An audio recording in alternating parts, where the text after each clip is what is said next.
Welcome back to another Sedlak Offroad School Motocross riding tip, and today we want to give you a couple pointers on how to make it easier to learn a brand new track.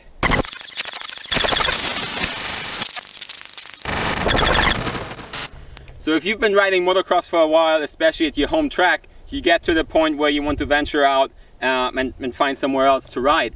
A lot of the riders, especially beginner riders that train with us, they're like, okay, now we have this track dialed. We kind of know what gear to hit certain jumps in, but when we go somewhere else we feel completely out of touch. And today we're going to look at a clip from a Supercross in India I did earlier in the year.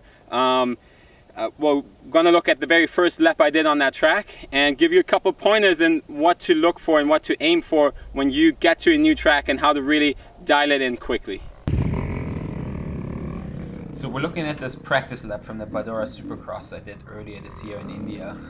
It's not only my first lap on the track, it's also my first lap on that bike, the KTM 350 I was riding down there.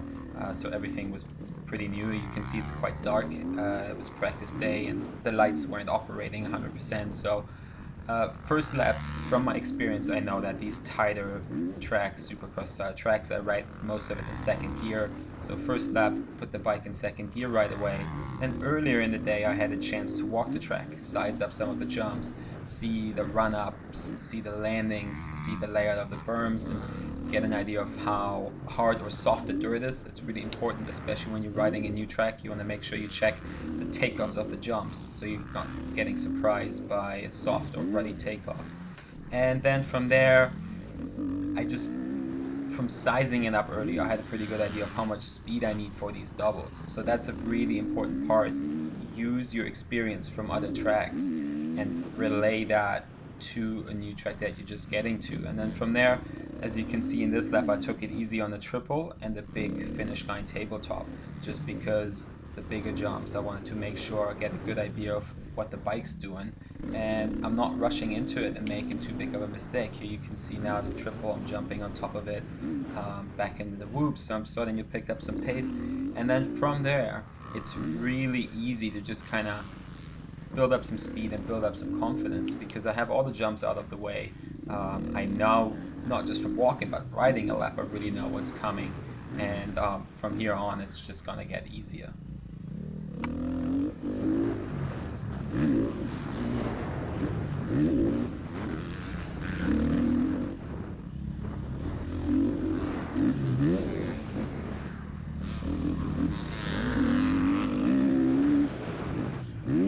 So when you come to a new track, try to get there a little bit early so you have the chance to walk the whole track, or at least part of the track, and get an idea of the size of the jumps, the layout of the corners, and try to compare what you're walking and what you're looking at to your home track, right? If there's a 40-foot tabletop or double on your home track and you're hitting it in third gear, on that new track you find a 40-foot tabletop or double, you already know, okay, at this section I need to be in third, and the speed is about the same. You do make small adjustments, but you have a ballpark number of where you want to be.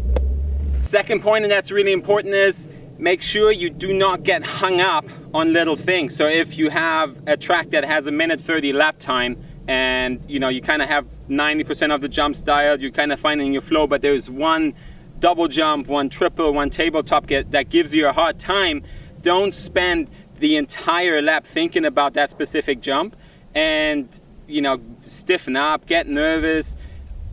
Focus on the part that you have already dialed. If it's one jump, just find your flow, find your confidence around the rest of the track, do it properly, focus on your form, and then as you get more familiar with everything, your confidence goes up and you will find it much easier to hit a jump that gave you trouble early on, instead of just going out and focusing on only what you're struggling with. So that is a big part that will make it a lot easier for you to get comfortable on the new track. Last bit of advice in this riding tip is make sure you embrace the challenge of a new track. I see it with a lot of older beginner riders that I coach that make good progress on a track that they ride all the time. They go somewhere new and it doesn't click right away, right? Like Moto 1, Moto 2, everything comes a little bit harder. They're casing jumps, they're having trouble kind of finding the right braking point, finding the right gear.